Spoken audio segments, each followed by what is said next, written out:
sur les rapports, on est à 6,3 milliards de dollars de donations du Qatar aux universités américaines. Rien que Texas A&M, c'est 1,3 milliard de dollars de donations, ce qui aussi a des conséquences sur le contrat qui lie l'université au Qatar, c'est-à-dire perte de la propriété intellectuelle, des petites choses comme ça qui ont un impact direct sur la politique et sur le mode de recrutement dans les universités américaines. Elle s'appelle Sophie Chemla, elle est reporter, écrivaine et installée en Israël depuis le 7 octobre. Elle a écrit un premier ouvrage qui s'appelle 6h30 le 7 octobre. Elle a été aussi l'assistante de Pierre Rehov pour son documentaire Pogrom. Et c'est là que sa nouvelle aventure a commencé, puisqu'on va parler aujourd'hui de son dernier ouvrage, La mécanique du mal, enquête le financement du terrorisme international et des réseaux de radicalisation. Elle est sur le plateau. Sophie Chemla, bonjour et bienvenue. Alors, La mécanique du mal, cette enquête folle, en fait, ça a commencé pendant vos recherches pour le documentaire Pogrom. Tout à fait. En fait, quand j'ai commencé le documentaire pour Pierre, il m'avait donné une centaine d'heures, 150 heures de manifestations pro-palestiniennes aux États-Unis, et il m'avait demandé de faire ressortir tout ce qui avait trait au génocide, à l'apartheid, à Gaza.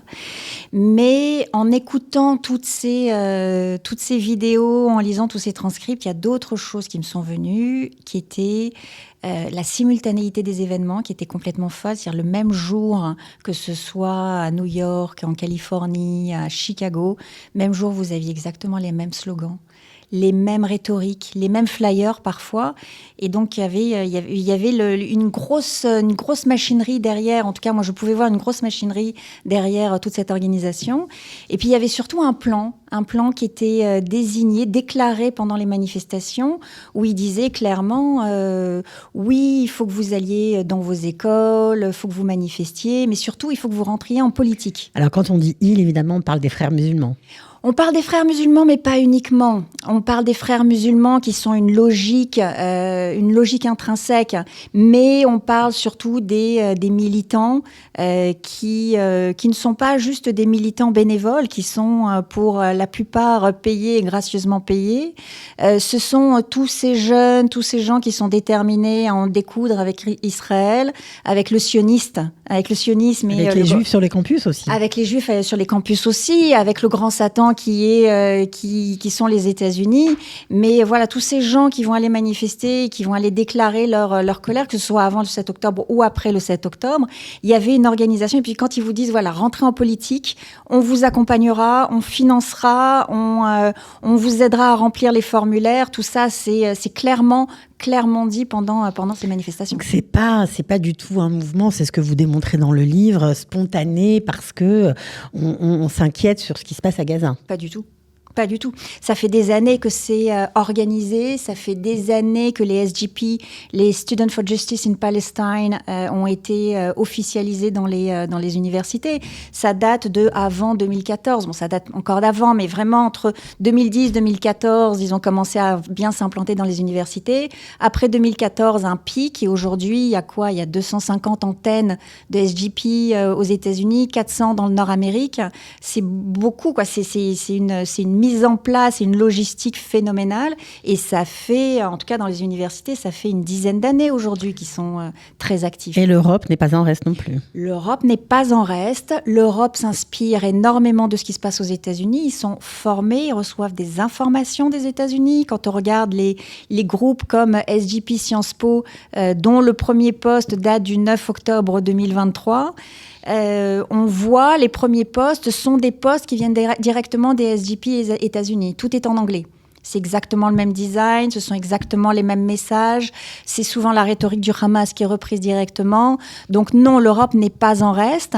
L'Europe s'organise un peu différemment avec des structures plus locales en fonction des pays. Il y a effectivement des antennes du SJP, mais il doit y en avoir 10-15 à travers l'Europe. Mais il y a d'autres structures qui, elles, s'inspirent beaucoup plus de l'USCPR américain. Et voilà. Mais en tout cas, la logique et la démonstration démonstration est exactement identique. Alors, ce qui est très intéressant dans le livre, et c'est ça aussi qui fait on va dire la fraîcheur, en tout cas la nouveauté, c'est que vous avez cherché vos sources, en tout cas vous avez cherché à comprendre avec des sources anglaises, en tout cas en anglais ou américaines, et ce qui fait que en France, on est encore un petit peu décalé par rapport aux infos que vous donnez. Alors, j'ai été aux États-Unis, déjà parce qu'il y avait beaucoup, parce qu'il y a des enquêtes qui sont en cours. Le Congrès américain travaille depuis la nouvelle administration. Le scandale de USAID, où le 1er février, Marc Rubio ferme 80-85% de USAID, qui sont toutes ces ONG financées par les États-Unis. Dès le mois de février, il y avait deux séances d'enquête au Sénat. Et ces enquêtes ont permis de démontrer jusqu'à 2 milliards de financements qui ont été dans des organisations qui travaillent avec d'autres organisations désignées terroristes aux États-Unis. Donc, il y a déjà énormément d'informations aux États-Unis. Tous ces rapports des congrès, tous ces rapports du FBI, tous ces rapports qui aujourd'hui sont disponibles. Et il y a un travail déjà phénoménal qui a été fait. Qu'est-ce qui vous a le plus choqué dans ce que vous avez trouvé ? Ce qui est choquant, c'est de voir à quel point déjà tout est lié. Vraiment, tout est lié.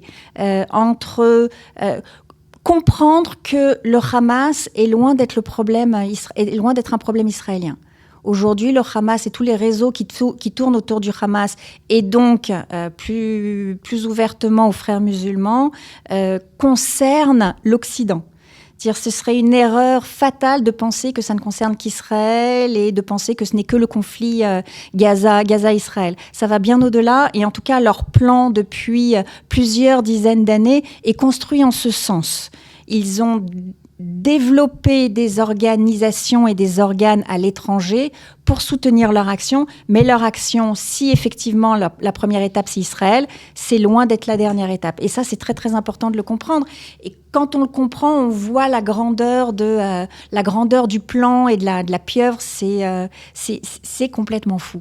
Mais ce qui est fou, c'est qu'on sait très bien que c'est le grand argentier du terrorisme, c'est le Qatar, mais en fait, par ces mécanismes mis en place, on se rend compte que l'Occident finance le terrorisme. L'Occident finance énormément le terrorisme. C'est dingue.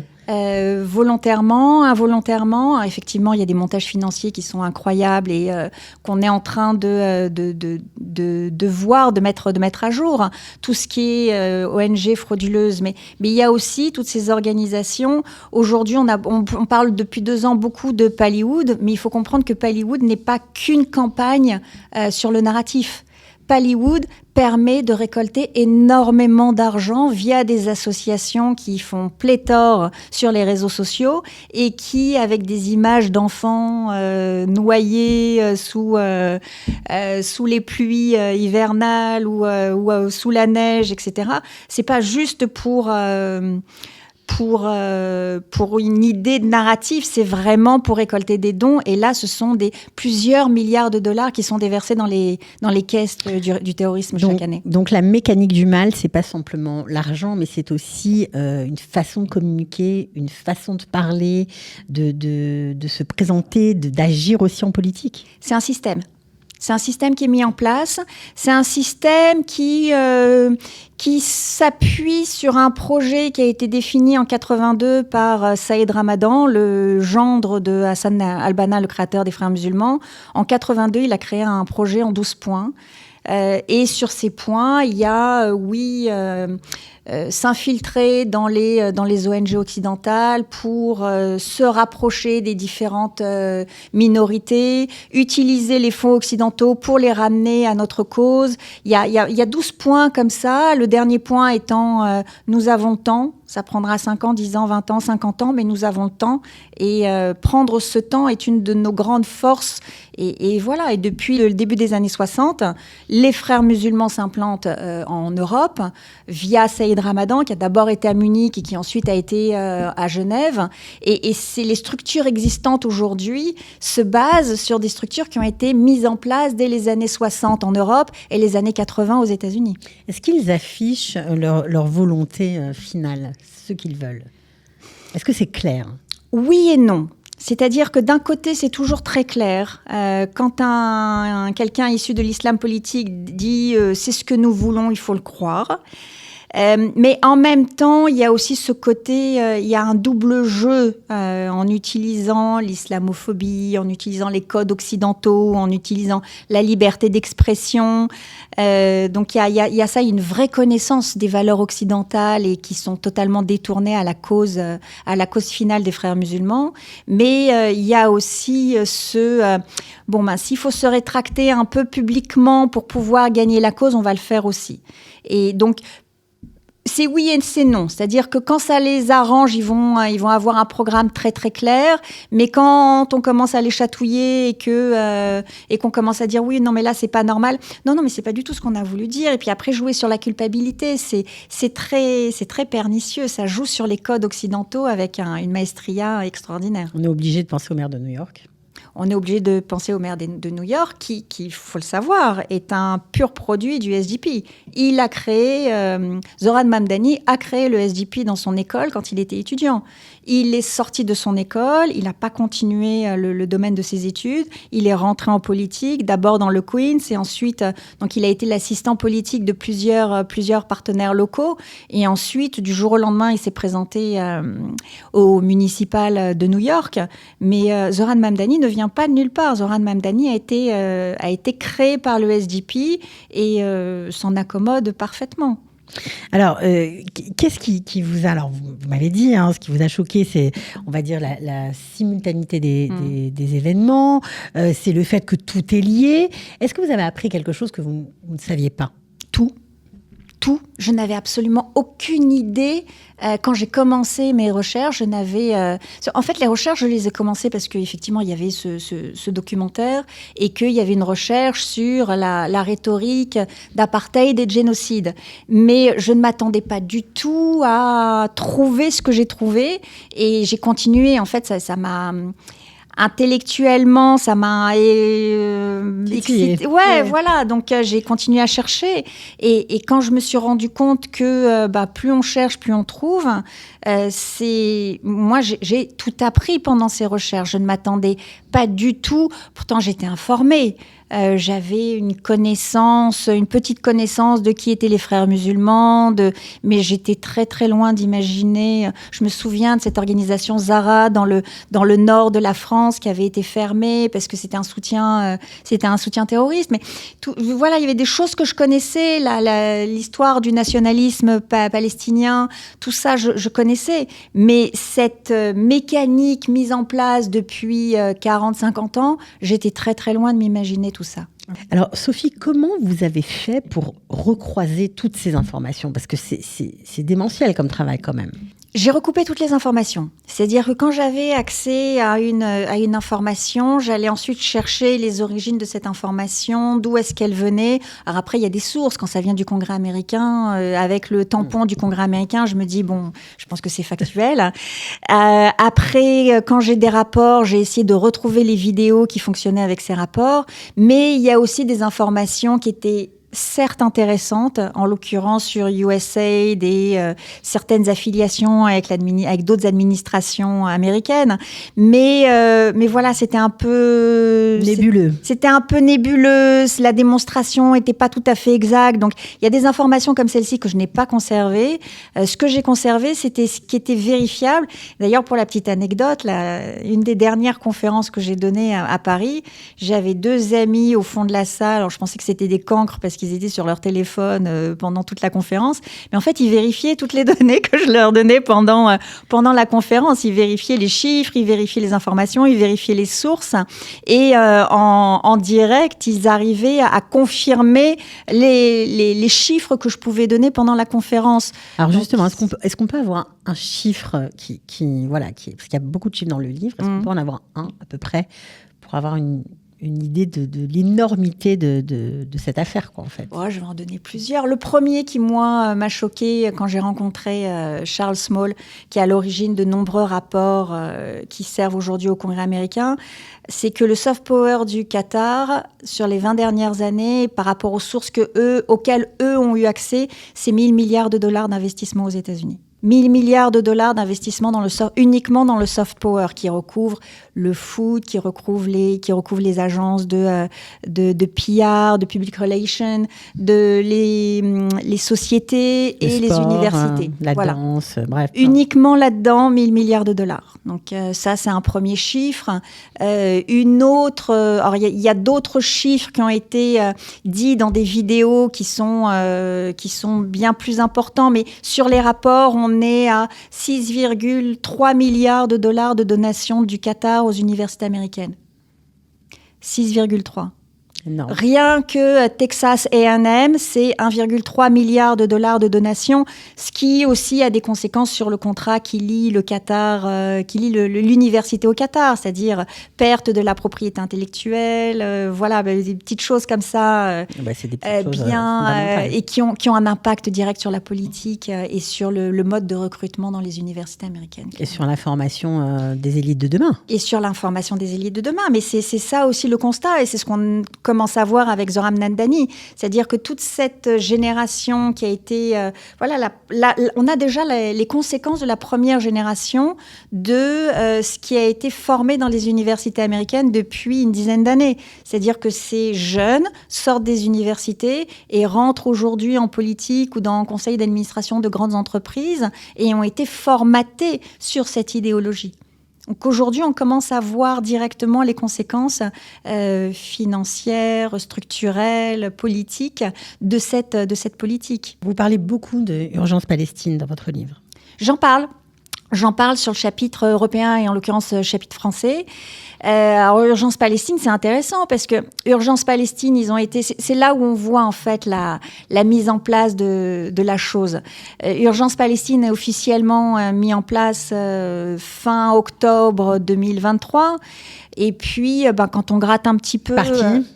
Je ne me souviens plus de son c'est pas nom. grave. Il est intéressant parce que, en fait, c'est un homme qu'on retrouve dès 2005-2008 dans les contre-manifestations qu'il y avait au Bataclan lorsque la communauté juive française et Migdal, en l'occurrence, faisait ses conférences, organisait des conférences au Bataclan pour récolter des fonds pour Magav. Donc, cet homme était déjà très, très actif. Il était déjà très présent sur la scène pro-palestinienne. Et je me souviens qu'ils allaient finir, les gars du SPCJ à l'hôpital, ils allaient à l'hôpital pour les terminer. Donc, il y avait déjà une grande violence derrière ces mouvements, derrière cet homme, qui se dément pas aujourd'hui, parce que c'est lui qu'on a vu jeter des bouteilles de verre sur les manifestantes féministes qui voulaient défendre la cause des femmes israéliennes qui avaient été violées le 7 octobre. Donc c'est pas un hasard s'il est arrivé à Urgence Palestine. Alors, ça fait un peu peur quand même, ce que vous décrivez, parce que, ok, on comprend que c'est le financement, vous parlez du financement, mais finalement, ce financement peut se traduire en actes, et ça peut être catastrophique pour la communauté juive. Pour la communauté juive, pour la communauté occidentale, ce ne sont pas que des actes, c'est un vrai plan politique. C'est un vrai... c'est les fondations de leur vision de ce que doit devenir l'Occident selon leur plan. C'est-à-dire ? L'application de la charia, un islam politique généralisé. Voilà, c'est mettre à bas les valeurs occidentales, ça leur plaît pas. En même temps, ils aiment bien vivre en Occident, mais les valeurs occidentales sont sataniques, sont mal vues, ne sont pas en accord avec l'islam politique, le projet d'islam politique qu'ils ont en tête. Qu'est-ce que vous aimeriez qu'on ressente, ou en tout cas avec quoi sortir après la lecture de l'ouvrage ? Qu'est-ce que vous voulez qu'on garde en fait ? Cet ouvrage, je l'ai écrit pour plusieurs raisons. Et c'est vrai que c'est une question qu'on me pose souvent pendant les conférences. Il y a des actions aujourd'hui à mener. On voit qu'il y en a qui sont menées, certaines plus ou moins avec plus ou moins médiatiques, des actions juridiques, des actions financières. Il y a beaucoup de choses qui sont. Il y a un réveil, il y a un réveil, en tout cas en Europe, je sais pas, aux États-Unis également. Clairement. On veut se baser, ou en tout cas s'aider de l'arsenal juridique pour empêcher l'expansion des frères musulmans, en tout cas de ces actions. Est-ce que ça va être suffisant, ce qui n'est pas trop tard en timing? On ne sait pas. C'est jamais trop tard. C'est jamais trop tard. Moi, je fais partie de ces optimistes qui pensent qu'il y a toujours une solution. Mais c'est vrai que pour ça, il faut retrousser ses manches, il faut y aller. Moi, j'ai trouvé des informations.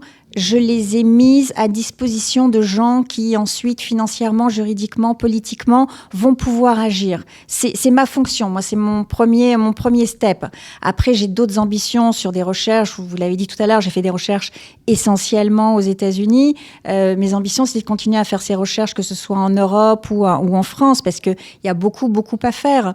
Mais voilà, c'est-à-dire donner une vision globale de la situation pour que les gens, j'ai toujours pensé que savoir, c'est déjà un début de pouvoir.